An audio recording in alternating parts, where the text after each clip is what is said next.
नायब ने कहा, आप हुक्म दें, वो कौन सी चीज़ है जो हजूर के दिल को भाती है। सलाहुद्दीन अयूबी ने मुस्कुरा कर कहा, सलीबियों की लाशें। मगर फौरन ही सलाहुद्दीन की मुस्कुराहट गायब हो गई। उसकी आंखों से शोले निकलने लगे।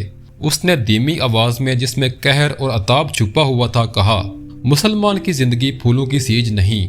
जानते नहीं हो सलीबी सल्तनत इस्लामिया को चूहों की तरह खा रहे हैं। और जानते हो कि वो क्यों कामयाब हो रहे हैं? सिर्फ इसलिए कि हमने फूलों की पत्तियों पर चलना शुरू कर दिया है। हमने अपनी बच्चियों को नंगा करके उनकी असमतें रोन डाली हैं।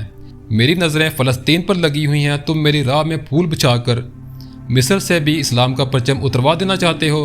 उसने सबको एक नज़र से देखा और दबदबे से कहा, उठा लो ये फूल मेरे रास्ते से। मैंने इन पर कदम रखा तो मेरी रूह कांटों से छलनी हो जाएगी। हटा दो लड़कियां मेरे रास्ते से। कहीं ऐसा ना हो कि मेरी तलवार इनके इतने दिलकश सुनहरे बालों में उलझ कर बेकार हो जाए। हजूर की जाहो हशमत, मुझे हजूर ना कहो। सलाहुद्दीन अयूबी ने बोलने वालों को यूं टोक दिया जैसे तलवार से किसी काफर की गर्दन काट दी हो। उसने कहा, हजूर वो थे जिनका तुम कलमा पढ़ते हो और जिनका मैं गुलामे बेदाम हूँ। मेरी जान फदा हो उस हजूर पर जिनके पैगाम को मैंने सीने पर कुंदा कर रखा है। मैं यही पैगाम लेकर मिस्र में आया हूँ। सलीबी मुझसे ये पैगाम छीन कर बहेरा रूम में डबो देना चाहते हैं, शराब में गर्क कर देना चाहते हैं। मैं बादशाह बन के नहीं आया। लड़कियां किसी इशारे पर फूलों की पत्तियां समेट कर वहां से हट गईं। सलाहुद्दीन अयूबी तेजी से दरवाजे के अंदर चला गया। एक वसी कमरा था।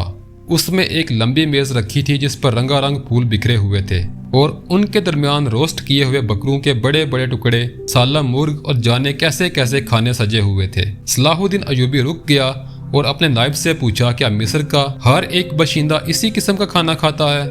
नायब ने जवाब दिया, नहीं हजूर, गरीब लोग तो ऐसे खाने के ख्वाब भी नहीं देख सकते। सलाहुद्दीन अयूबी ने पूछा, तुम किस कौम के फर्द हो? क्या इन लोगों की कौम अलग है जो ऐसे खानों के ख्वाब भी नहीं देख सकते? किसी तरफ से कोई जवाब न पाकर उसने कहा, इस जगह जिस कदर मुलाजम हैं और यहाँ जितने सिपाही ड्यूटी पर हैं, उन सब को अंदर बुलाओ। ये खाना उन्हें खिला दो। उसने लपक कर एक रोटी उठाई, उस पर 2-3 बोटियां रखी और खड़े खड़े खाने लगा। नहायत तेजी से पूरी रोटी खाकर पानी पिया और बॉडीगार्ड्स के कमांडर नाजी को साथ लेकर उस कमरे में चला गया जो वायसराय का दफ्तर था। रात नाजी के खास कमरे में उसके 2 कमांडर जो उसके मोतमद और हमराज थे उसके पास बैठे शराब पी रहे थे। नाजी ने कहा, जवानी का जोश है, थोड़े दिनों में ठंडा कर दूंगा।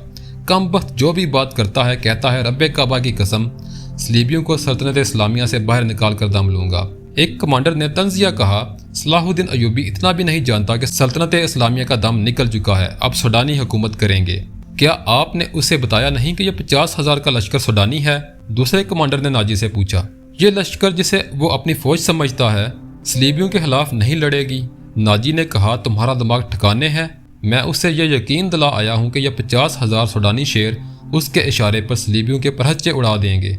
लेकिन नाजी चुप होकर सोच में पड़ गया। नाजी ने कहा, उसने मुझे हुक्म दिया है कि मिस्र के बाशिंदों की एक फ़ौज तैयार करो। उसने कहा है कि एक ही मुल्क की फ़ौज मुनासिब नहीं होती। वो मिस्र के लोगों को भर्ती करके हमारी फ़ौज में शामिल करना चाहता है। तो आपने क्या जवाब दिया?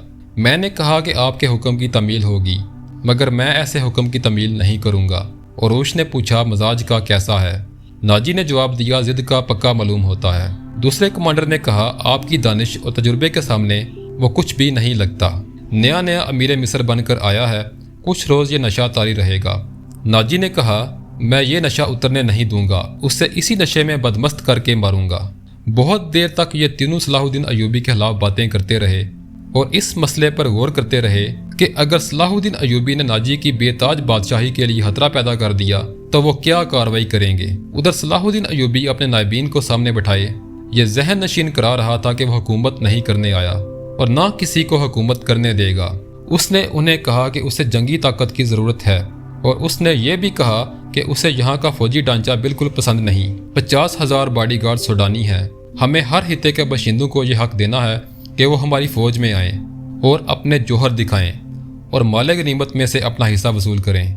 यहाँ की अवाम का मेयार ज़िंदगी इसी तरह बुलंद हो सकता है। सलाहुद्दीन अयूबी ने बताया, मैंने नाजी से कह दिया है कि वो आम भर्तियां शुरू कर दे। एक नाज़ब ने सलाहुद्दीन से पूछा, क्या आपको यकीन है कि वो आपके हुक्म की तमील करेगा? सलाहुद्दीन ने कहा, क्या वो हुक्म की तमील नहीं करेगा? नाज़ब ने जवाब दिया, वो गुरेज कर सकता है, फौजी अमूर उसी के सपुर्द हैं। وہ کسی سے حکم نہیں لیا کرتا، اپنی منوایا کرتا ہے۔ صلاح الدین خاموش رہا جیسے اس پر کچھ اثر ہی نہ ہوا ہو۔ اس نے سب کو رخصت کر دیا اور صرف علی بن سفیان کو اپنے ساتھ رکھا۔ علی بن سفیان جاسوسی اور جوابی جاسوسی کا ماہر تھا۔ اسے صلاح الدین ایوبی بغداد سے اپنے ساتھ لایا تھا۔ وہ ادھیڑ عمر آدمی تھا، اداکاری، چرب زبانی اور بیس بدلنے میں مہارت رکھتا تھا۔ جنگوں میں اس نے جاسوسی بھی کی تھی اور جاسوسوں کو پکڑا بھی تھا۔ اس کا اپنا گروہ تھا جو آسمان سے تارے بھی توڑ لاتا تھا۔ صلاح الدین ایوبی کو جاسوسی کی اہمیت سے واقفیت تھی۔ فنی مہارت کے علاوہ علی میں وہی جذبہ تھا جو صلاح الدین ایوبی میں تھا۔ صلاح الدین نے کہا، تم نے سنا علی، یہ لوگ کیا کہہ گئے ہیں کہ ناجی کسی سے حکم نہیں لیا کرتا، اپنی منوایا کرتا ہے۔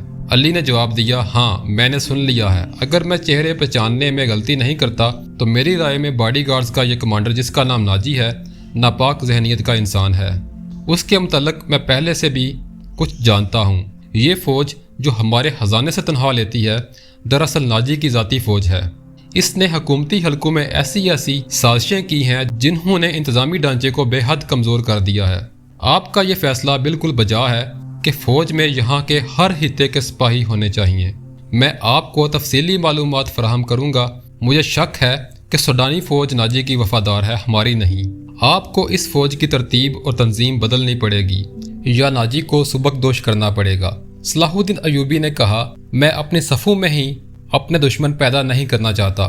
ناجی گھر کا بیدی ہے، اسے سبکدوش کر کے اپنا دشمن بنا لینا دانش مندی نہیں ہے۔ ہماری تلوار غیروں کے لیے ہے، اپنوں کا خون بہانے کے لیے نہیں۔ میں ناجی کی ذہنیت کو پیار اور محبت سے بدل سکتا ہوں۔ تم اس کی فوج کی ذہنیت معلوم کرنے کی کوشش کرو۔ تم اس فوج کی ذہنیت معلوم کرنے کی کوشش کرو۔ مجھے صحیح اطلاع دو کہ فوج کہاں تک ہماری وفادار ہے۔ مگر ناجی اتنا کچا آدمی نہیں تھا۔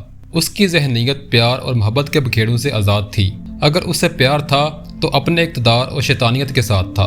اس لحاظ سے وہ پتھر تھا، مگر جسے اپنے جال میں پھانسنا چاہتا اس کے سامنے موم ہو جاتا۔ اس نے صلاح الدین ایوبی کے ساتھ یہی رویہ اختیار کیا۔ اس کے سامنے وہ بیٹھتا نہیں تھا، ہاں میں ہاں ملاتا تھا۔ اس نے مصر کے مختلف خطوں سے ایوبی کے حکم کے مطابق فوج کے لیے بھرتیاں شروع کر دی، حالانکہ یہ کام اس کی مرضی کے خلاف تھا۔ دن گزرتے چلے جا رہے تھے، صلاح الدین ایوبی اسے کچھ پسند کرنے لگا تھا۔ ناجی نے اسے یقین دلایا کہ سوڈانی باڈی گارڈز فوج حکم کی منتظر ہے اور یہ قوم کی توقعات پر پوری اترے گی۔ ناجی صلاح الدین ایوبی کو 2-3 مرتبہ کہہ چکا تھا کہ وہ باڈی گارڈز کی طرف سے اسے دعوت دینا چاہتا ہے اور فوج اس کے اعزاز میں جشن منانے کے لیے بے تاب ہے، لیکن صلاح الدین ایوبی مصروفیت کی وجہ سے یہ دعوت قبول نہیں کر سکا تھا۔